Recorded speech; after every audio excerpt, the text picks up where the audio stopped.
वज़ीर-ए-आज़म नरेंद्र मोदी की राजधानी नई दिल्ली में जारी रियासतों के चीफ सेक्रेटरियों की कौमी कॉन्फ्रेंस की आज करेंगे सदारत। मरकज और रियासती हुकूमतों के दरमियान शराकतदारी को मजबूत करने की सिमत में ये इजलास है अहम कदम।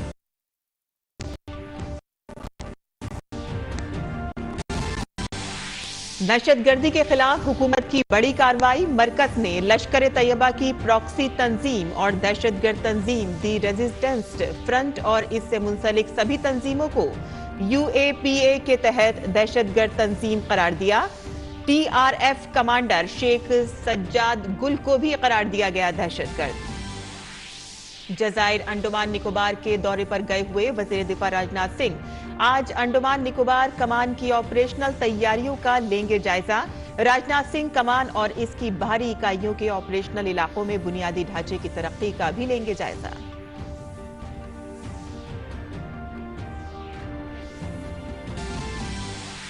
नौजवानों के उमूर और खेल कूद के वजीर अनुराग सिंह ठाकुर आज नई दिल्ली में मुनक्किद एक प्रोग्राम में Y20 सरबराह इजलास की थीम, लोगो और वेबसाइट करेंगे लॉन्च। भारत पहली बार Y20 सरबराह इजलास की कर रहा है मेजबानी।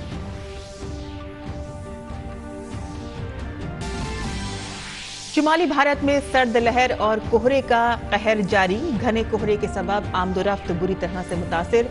महकमे मौसमियात ने राजस्थान के मुतअद्दिद अजला के लिए जारी किया रेड अलर्ट।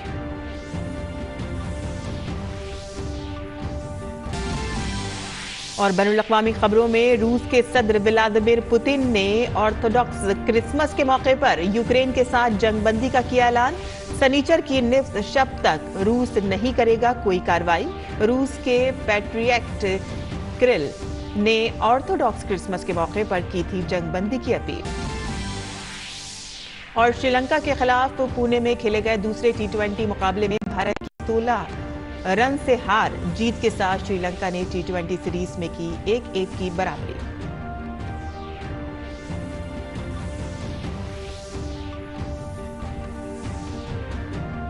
आदाब नाज़रीन, खबरनामे में आपका इस्तकबाल है। मैं हूं साइमा खान। अब खबरें तफसील से। दारुल हुकूमत नई दिल्ली में कल से चीफ सेक्रेटरियों की 3 रोजा कौमी कॉन्फ्रेंस हो रही है। वज़ीर-ए-आज़म नरेंद्र मोदी आज चीफ सेक्रेटरियों की दूसरी कौमी कॉन्फ्रेंस की सदारत करेंगे। मरकजी और रियासती हुकूमतों के दरमियान शराकतदारी को तेज करने के लिए ये एक और पहल है। कॉन्फ्रेंस का मरकजी मौजू रियासतों के साथ शराकतदारी में तेज रफ्तार और पायदार इक़्तिसादी तरक्की हासिल करना है। इस कॉन्फ्रेंस में मरकजी हुकूमत के नुमाइंदे, चीफ सेक्रेटरीज और दीगर सीनियर हुक्काम और रियासतों और मरकज के ज़ेर इंतजाम इलाकों के माहिरीन शिरकत कर रहे हैं। ये कॉन्फ्रेंस एक तरक्की याफ्ता भारत के हदफ को हासिल करने के लिए जमीन तैयार करेगी, जिसमें रोजगार के मौके पैदा करने और जामे तरक्की पर तवज्जो दी जाएगी। मरकजी हुकूमत ने लश्कर तैयबा की प्रॉक्सी तंजीम और दहशतगर्द तंजीम दी रेजिस्टेंस फ्रंट और इससे मुंसलिक तमाम तंजीमों को गैर कानूनी सरगर्मियां रोकथाम एक्ट 1967 के तहत दहशतगर्द तंजीम करार दिया है। मरकजी वजारत दाखिला ने कल एक नोटिफिकेशन जारी करके ये इत्तला दी। नोटिफिकेशन में रेजिस्टेंस फ्रंट के कमांडर शेख सज्जाद गुल को भी दहशतगर्द करार दिया गया है। दहशतगर्द तंजीम लश्कर तैयबा को मुंबई में 2008 के दहशतगर्दाना हमलों का जिम्मेदार पाया गया था और इसी की बुनियाद पर रखने वाले हाफिज सईद को अक़वाम मुत्तहिदा ने दहशतगर्द करार दे रखा है। अंडमान और निकोबार जजायर के 2 रोजा दौरे पर गए हुए वजीर दिफा राजनाथ सिंह आज अंडमान और निकोबार कमान की ऑपरेशनल तैयारियों का जायजा लेंगे। राजनाथ सिंह कमांडर के ऑपरेशनल इलाकों और इसके बाहर की इकाइयों में बुनियादी ढांचे की तरक्की का जायजा लेंगे। वजीर दिफा कैंप बेल बे, कार्निक और डुगलीपुर में कमांड यूनिट्स का दौरा करेंगे।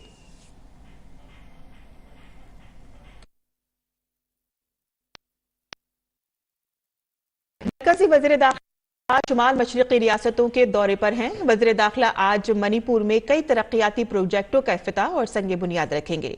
वज़ीर दाखिला मणिपुर के चूरा चांदपुर में एक मेडिकल कॉलेज, इंफाल ईस्ट में मर्जिंग पोलो कॉम्प्लेक्स का इफ्तिताह करेंगे। इसके साथ साथ वज़ीर दाखिला INA हेडक्वार्टर मोइरांग में कौमी परचम भी लहराएंगे। इसके अलावा मरकजी वजीर अमित शाह मोइरांग में दीगर तरक्याती प्रोजेक्टों का इफ्तिताह और संग बुनियाद भी रखेंगे।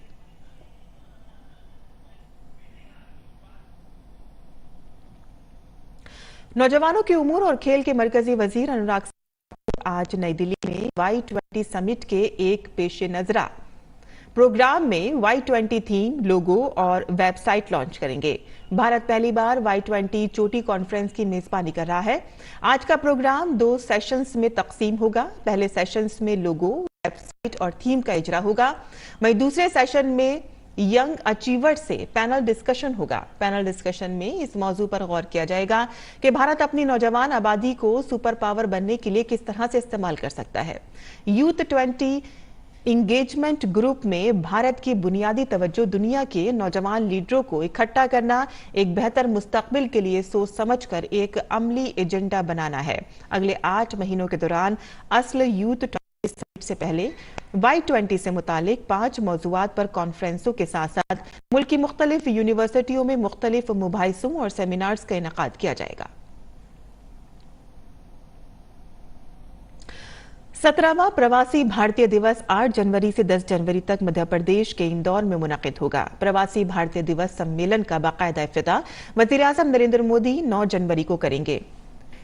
गयाना के सदर मोहम्मद इरफान अली कॉन्फ्रेंस के मेहमान खुसूसी होंगे और सूरीनाम के सदर चंद्रिका प्रसाद संतोखी मेहमान खुसूसी होंगे। इस साल भारत की आजादी के 75 साल मुकम्मल होने के मौके पर प्रवासी भारतीय दिवस की खास अहमियत है। अमृत काल में दाखिल होने के बाद ये भारत का पहला प्रवासी भारतीय दिवस भी है। तकरीबन 3,500 गैर मुकीम भारतीयों ने प्रवासी दिवस तकरीबात में शिरकत के लिए रजिस्ट्रेशन करा रखा है। मध्य प्रदेश इस साल के भारतीय प्रवासी दिवस के लिए पार्टनर्स रियासत। कोविड की वजह से 4 साल बाद प्रवासी भारतीय दिवस का इनेकाद किया जा रहा है।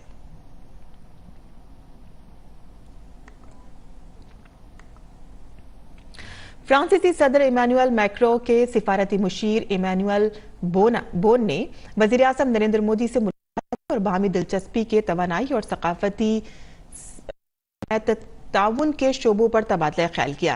वज़ीर-ए-आज़म मोदी ने ट्वीट किया कि इमैनुअल बोन के साथ उनकी मुलाकात नतीजा खेज रही। सख्ती और सकाफत से मुतालिक मुख्तलिफ उमूर पर तबादला ख्याल किया गया। खुशी है कि हमारे स्ट्रेटेजिक शराकतदारी मजीद गहरी हो रही है। मैंने अपने दोस्त फ्रांसीसी सदर इमैनुअल मैक्रों को भारत आने की दावत दी है। राजस्थान में शदीद सर्द लहर के पेश नजर बेशतर अजला में सरकारी और प्राइवेट स्कूलों में मौसम सरमा की तातीलात मजीद 2 दिन के लिए बढ़ा दी गई हैं। इसके साथ ही महकमा तालीम ने जिला इंतजामिया को निजी और सरकारी स्कूलों के औकात में तब्दीली और 15 जनवरी तक तातीलात का ऐलान करने का इख्तियार दे दिया है। सीकर, चूरू, फतेहपुर, माउंट आबू और जयपुर के जोबनेर में कम से कम दर्जे हरारत मनफी तक चला गया है। बेशतर शहरों में दिन का दर्जे हरारत 20 डिग्री सेल्सियस से नीचे गिर गया है और कई अजला में धुंध की वजह से रेल और सड़क की आमदोरफ्त मुतासिर हुई है। महकमा मौसमियात ने अलवर, झुंझुनू, सीकर, चूरू, नागौर और श्रीगंगानगर अजला में शदीद सर्द लहर के लिए रेड अलर्ट जारी किया है। इसके अलावा 7 अजला के लिए ऑरेंज अलर्ट और 10 अजला के लिए येलो अलर्ट जारी किया गया है। मध्य प्रदेश में भी सर्द लहर का कहर जारी है। रियासत के कुछ इलाकों में हल्की बारिश ने सर्दी को मजीद बढ़ा दिया है। दर्जे हरारत गिरने से लोग सर्दी और ठिठुरन से परेशान है। दर्जे हरारत में मुसलसल गिरावट और सर्द लहर के पेश नजर भोपाल कलेक्टर ने नर्सरी से 8वीं तक के तलबा के लिए जिला के तमाम स्कूलों में आज से 10 जनवरी तक छुट्टी का ऐलान किया है।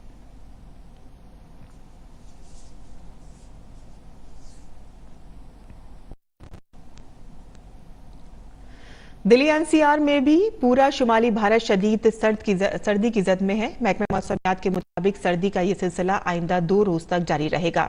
दिल्ली एनसीआर में ठंड और घना कोहरा छाया रहेगा। दूसरी जानिब इतवार से दर्जे हरारत में मामूली इजाफा मुतवक्के है।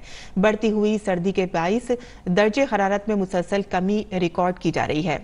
सर्द लहर के बाइस लोगों को शदीद मुश्किलात का सामना है।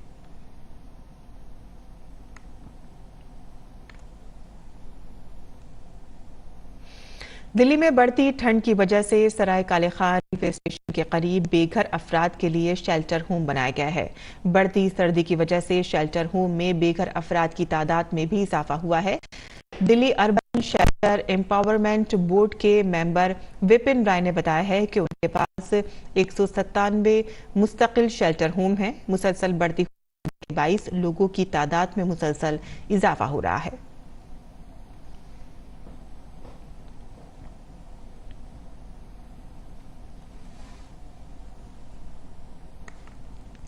वज़ीर आज़म के परीक्षा पे चर्चा प्रोग्राम के लिए तलबा, असातिज़ा और वालिदैन में जबरदस्त जोशो खरोश देखा जा रहा है। 27 जनवरी को होने वाले इस डायलॉग प्रोग्राम के लिए अब तक लाखों तलबा, असातिज़ा और वालिदैन ने रजिस्ट्रेशन कराया है। परीक्षा पे चर्चा 2023 में दिलचस्पी रखने वाला कोई भी तालिब इल्म अपने सवालात पूछ सकता है। अपने सवालात 10 जनवरी तक ddnews.ppc@gmail.com पर भेजें। 27 जनवरी को तालकटोरा स्टेडियम में होने वाले मरकजी प्रोग्राम के दौरान इनमें से चंद सवालात को शामिल किया जाएगा। आपके सवालात HD फॉर्मेट में होने चाहिए।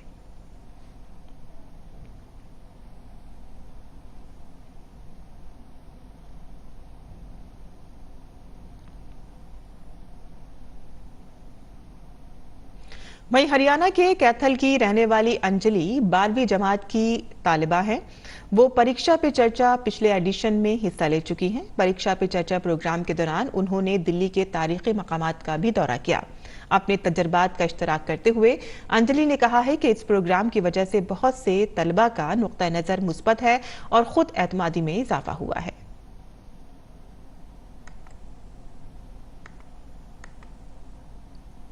मैं राजकीय वरिष्ठ माध्यमिक विद्यालय पीडल में पढ़ती हूँ।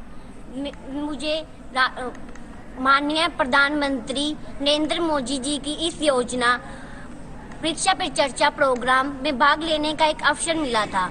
इस योजना में बच्चे माननीय मोदी जी से प्रश्न पूछते हैं कि हमें परीक्षा से डरना क्यों नहीं चाहिए, जब हमारी परीक्षा की तैयारी होती है तो हमें डर क्यों लगता है, ऐसे ऐसे क्वेश्चन पूछते हैं और माननीय प्रधानमंत्री नरेंद्र मोदी जी इसका हमें उत्तर देते हैं।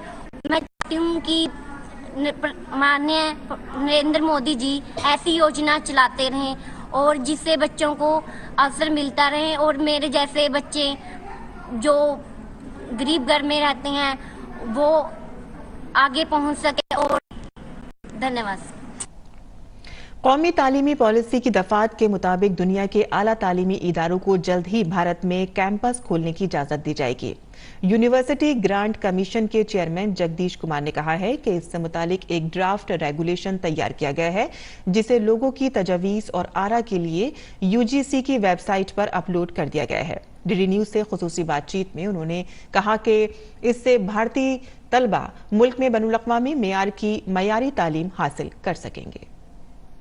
यूजीसी ने ड्राफ्ट रेगुलेशन तैयार किया है जिसके तहत फॉरेन जो हायर एजुकेशनल इंस्टीट्यूट्स हैं उनको भारत में कैंपस खोलने की अनुमति दी जाएगी। तो क्या है ये रेगुलेशन, उसके बारे में हम जानना चाहेंगे। ये रेगुलेशंस फॉरेन यूनिवर्सिटीज़ को फैसिलिटेट करेगा इनका कैंपसेस खोलने के लिए। इससे क्या होगा, हमारा स्टूडेंट्स को बाहर जाने का ज़रूरत नहीं पड़ेगी और इंडिया में रह के हमारा कैंपसेस में हाई क्वालिटी इंटरनेशनल एजुकेशन को एक्सेस करने के लिए इनको मौका मिलेगा।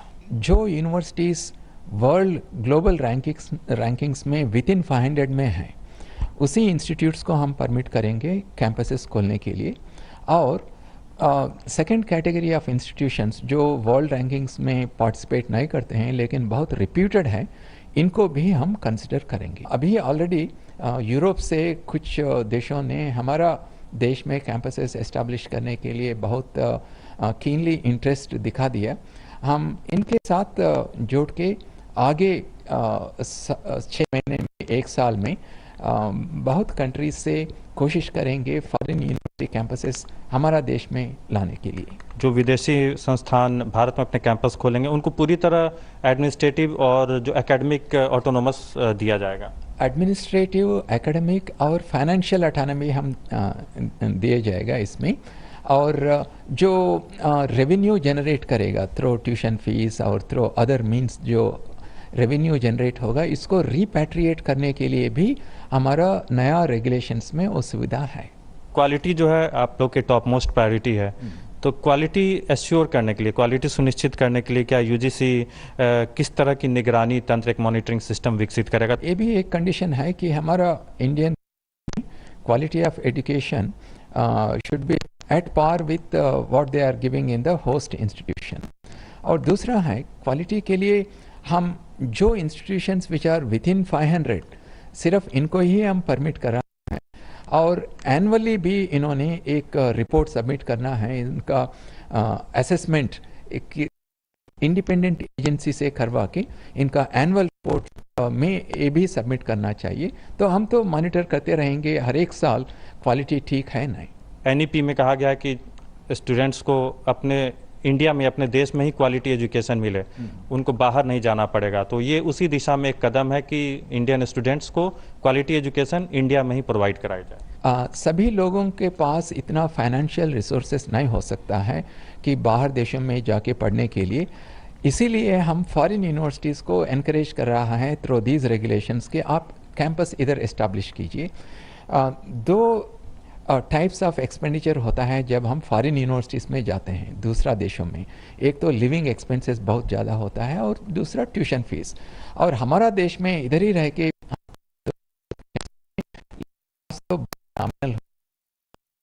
अफोर्डेबल यूजीसी अब जल्द ही एक रेगुलेशन लाने की तैयारी में है जिसमें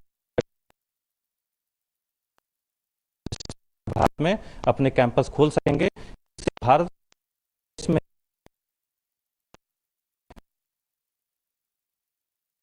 विनय तिवारी के साथ निशांत सौरभ, डी न्यूज दिल्ली। मुल्क में दिसंबर 2022 में कोयले 8 करोड़ 28 लाख 70 हजार टन हो गई है। एक साल कबल इसी अरसे में मजमूई पैदावार 7 करोड़ 47 लाख 90 हजार टन थी। वजारत कोयला के मुताबिक गुज़िश्ता माह के दौरान कोयले की सप्लाई 5.28% इजाफे के साथ 7 करोड़ 79 लाख 10 हजार टन थी।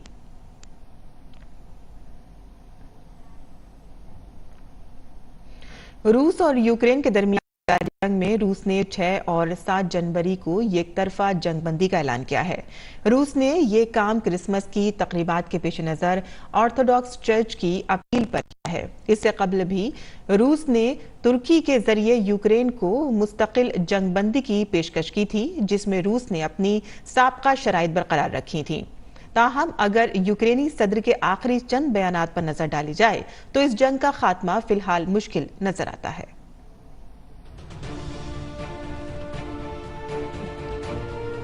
रूस के सदर व्लादिमीर पुतिन ने ऑर्थोडॉक्स क्रिसमस के मौके पर यूक्रेन में अपने फौजियों को जंगबंदी का हुक्म देकर दुनिया को हैरान कर दिया।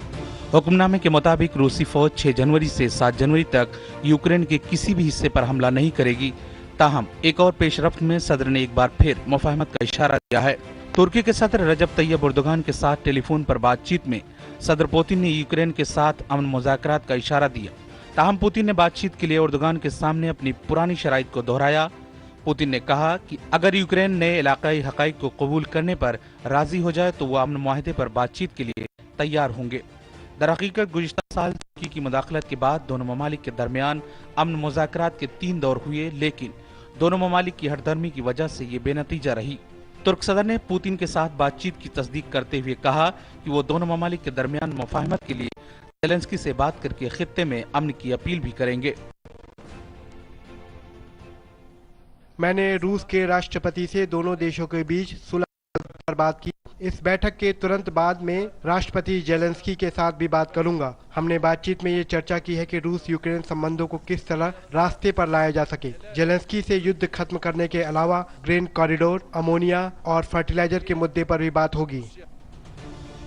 ताहम यूक्रेनी सदर के आखिरी चंद बयानात को देखा जाए तो वो इस वक्त जंग का खात्मा होना मुश्किल नजर आता है। कीव के मुताबिक वो उस वक्त तक आराम से नहीं बैठेगा जब तक यूक्रेन क्रीमिया समेत अपने तमाम इलाकों से रूसी फौजियों को नहीं निकाल देता। दूसरी जानिब क्रेमलिन ने भी मकसद के हुसूल तक मैदान जंग में रहने की बात कही है। दरियासना नेटो के सरबराह ने यूक्रेन और उसके इत्तेहादियों को मशवरा दिया है कि वो हालिया दिनों में मैदान जंग में यूक्रेन को हासिल होने वाले फवाइद के बारे में मुहतात रहें। नेटो के सरबराह ने कहा है कि यूक्रेन की जंग के लिए रूसी सदर के अज़ाइम को कम करना खतरनाक होगा। उन्होंने कहा कि रूसी सदर के अहदाफ में तब्दीली के कोई आसार नजर नहीं आए हैं। यूक्रेनी बलों ने रूसी सेना को भारी नुकसान पहुंचाया है, लेकिन साथ ही हम देखते हैं कि रूस ने 2 लाख से अधिक सैनिकों को जुटाया है। उन्होंने नुकसान और पीड़ा को सहन करने की बड़ी इच्छा दिखाई है। वे अधिक गोला बारूद हासिल करने के लिए कड़ी मेहनत कर रहे हैं। हमारे पास कोई संकेत नहीं है कि राष्ट्रपति पुतिन ने यूक्रेन में अपनी योजनाओं और लक्ष्यों को बदल दिया है। अमन मुज़ाकरात शरारत की वजह से अंजाम तक नहीं पहुंच पा रहे हैं, लेकिन रूस और यूक्रेन अपनी सतह पर एक जामे ममालिक से करने समेत हथियारों की नुमाइश शुरू कर दी है। रूस ने अपने मोहलिक तरीन हाइपरसोनिक क्रूज लैस जंगी बेड़े को बहरे ओकियानूस में उतारकर जंग से पीछे न हटने का इशारा दिया है। पुतिन की फौज रूस सख्त फौजी मशक कर रही है। साथ ही अमेरिका ने जंग में मदद के लिए ब्रेडली फाइटिंग व्हीकल्स भेजने पर गौर करने का इशारा दिया है।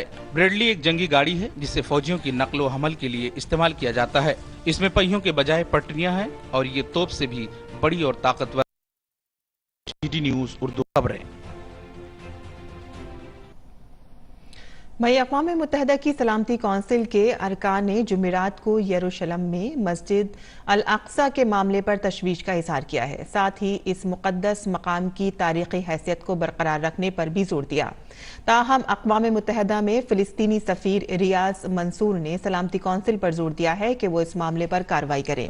इसके साथ ही अक़वाम मुत्तहिदा के सेक्रेटरी जनरल एंटोनियो गुटरेस ने सबसे मुतालबा किया है कि वो ऐसे इक़दामात करने से गुरेज करें जिससे यरूशलेम और इसके एतराफ में कशीदगी बढ़े। दर हकीकत इजराइल के कौमी सलामती के नए वजीर अतमार बिन गुएर ने मस्जिद अल अक्सा के अहाते में दौरा किया। इस दौरे पर कई मुस्लिम ममालिक ने एतराज दर्ज कराए हैं। ये मुक़द्दस मकाम मजहबी नुक्ता नज़र से यहूदियों और मुसलमानों दोनों के लिए बहुत अहम है। इस बारे में यहूदियों और मुसलमानों के दरमियान देरीना तनाज़ा चला आ रहा है और इस पर देरीना जमूद ये है कि गैर मुस्लिम मखसूस औकात में जा सकते हैं, लेकिन उन्हें वहां इबादत करने की इजाज़त नहीं है। और इसी दौरान इजरायली वजीर ने कि मस्जिद में आने से कशीदगी में इजाफा हो गया है।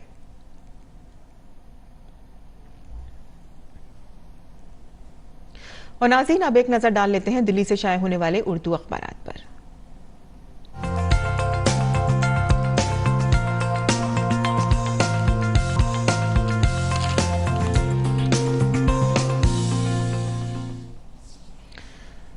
दिल्ली से शाये होने वाले उर्दू अखबारात में सबसे पहले नजर डालते हैं रोजनामा राष्ट्रीय सहारा की सुर्खियों पर, जिसके सफ़े अव्वल की सुर्खी है वज़ीर आज़म नरेंद्र मोदी ने पानी के तहफ़्फ़ुज़ से मुतालिक मुहिम्मात में अवामी और समाजी तंजीमों को साथ लाने की जरूरत पर जोर देते हुए कहा कि किसी भी मुहिम में अवाम की शमूलियत की वजह से इस मुहिम के तहत सेंस ऑफ ओनरशिप आती है और ये कामयाबी की पहली कलीद है। और पानी के तहफ़्फ़ुज़ की मसाई में अवाम की शमूलियत काफ़ी अहम है। इसके बाद जो खबर हमने ली है वो उत्तर प्रदेश के वज़ीर आला योगी आदित्यनाथ ने मुल्क की माशी राजधानी मुंबई के होटल ताज में मारूफ सनतकारों, माली बैंकिंग और सनती इदारों के नुमाइंदों से, कारोबारियों और सरमायाकारों से खिताब करते हुए कहा है कि $5 ट्रिलियन मईशत का हदफ हासिल करने के अहद को पूरा करने की ने कहा है कि मुल्क में सबसे बड़ी आबादी की रियासत उत्तर प्रदेश इस अहद को हासिल करने के लिए संजीदगी से काम कर रही है। इसके बाद जो खबर इसमें ली गई है वो ये है कि गैर मुल्की यूनिवर्सिटियों को सिर्फ ऑफलाइन क्लासेस की इजाज़त होगी। ये हिंदुस्तान में कैंपस खोलने के लिए यूजीसी की मंजूरी ज़रूरी होगी और ये मंजूरी 10 साल के लिए होगी। यूजीसी के जो चेयरमैन हैं उन्होंने ये बात कही है। आगे बढ़ते हैं, जहां यूक्रेन में आर्जी जंगबंदी का ऐलान किया गया है। रूस के सदर पुतिन ने यूक्रेन में आर्जी फायरबंदी का ऐलान किया है। उन्होंने ये ऐलान ऑर्थोडॉक्स ईसाइयों के क्रिसमस के मौके पर किया है और रूस के रूहानी रहनुमा ने सदर पुतिन से जंगबंदी की दरख्वास्त की थी, जिसके बाद उन्होंने 2 दिन के लिए ये जंगबंदी की है। और आगे बैनुल-अक़वामी खबरों पर नजर डालें तो मजीद खबरों में जहां चीन में कोरोना की वबा एक बार फिर से बेकाबू हो गई है और नई लहर जो है वो इससे भी ज्यादा खौफनाक है। शंघाई में अस्पतालों के वार्ड्स जो हैं वो कोरोना मरीजों से भर गए हैं और वहां पर शहरियों की तादाद में इजाफा हो गया है और बहुत मुश्किलात का सामना करना पड़ रहा है। तो ये थी आज के अखबारात की सुर्खियां जो हम आगे बढ़ते हैं और बात करते हैं खेल की खबरों की, जहां पुणे में गुज़िश्ता शाम खेले गए दूसरे T20 मैच में श्रीलंका ने भारत को 4 रन से शिकस्त दे दी है। जीत के लिए 207 रन हदफ के ताक़ुब में भारतीय टीम 8 विकेटों के नुकसान पर 190 रन बनाई। भारत की तरफ से अक्षर पटेल ने सबसे ज्यादा 65 रन बनाए और श्रीलंका की जानिब से दासुन शंकाना ने सबसे ज्यादा 56 रन बनाए। इस फतेह के साथ ही श्रीलंका ने T20 सीरीज में 1-1 से बराबरी कर दी है। एशिया कप 2023 में भारत और पाकिस्तान की टीमें एक बार फिर से आमने सामने होंगी। एशिया क्रिकेट काउंसिल ने 2023 का कैलेंडर जारी कर दिया है, जिसमें भारत और पाकिस्तान को एक ग्रुप में रखा गया है और इसका सीधा मतलब यह है कि दोनों ही टीमें एक दूसरे के खिलाफ खेलेंगी। मर्दों का हॉकी आलमी कप 2023 भारत के शहर ओडिशा में मुनक्किद होगा। इस टूर्नामेंट के तमाम मैचेस भुवनेश्वर और रावरकेला में खेले जाएंगे। ओडिशा के वजीर आला नवीन पटनायक ने कल रावरकेला में Birsa Munda hockey stadium complex में वर्ल्ड कप विलेज का इफ्तिताह किया।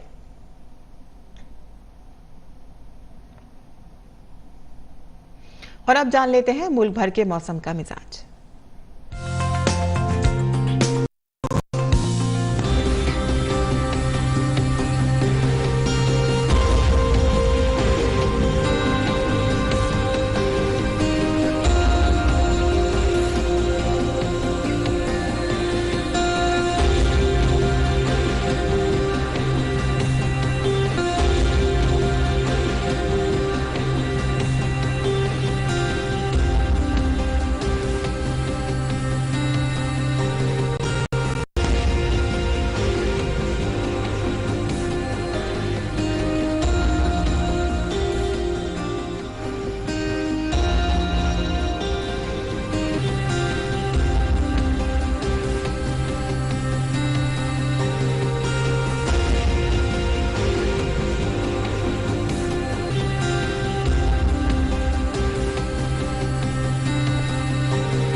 और शहंशाह मौसीकी और धुनों के जादूगर A.R. रहमान आज अपनी 56वीं सालगिरह मना रहे हैं। A.R. रहमान ने अपने करियर में एक से बढ़कर एक हिट नगमे गाए हैं और कंपोज किए हैं।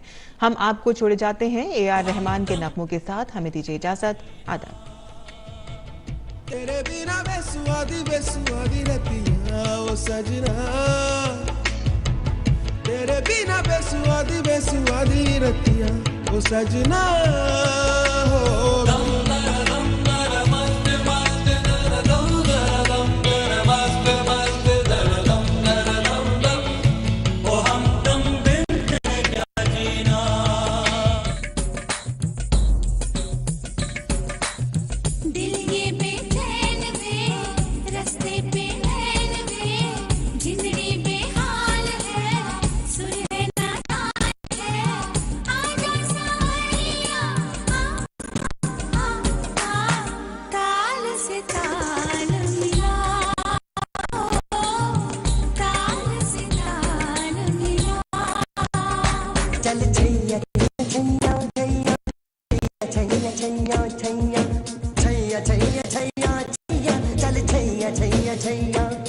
सारी इश्क की छाव चल छैया छैया, सारी इश्क की छाव चल छैया।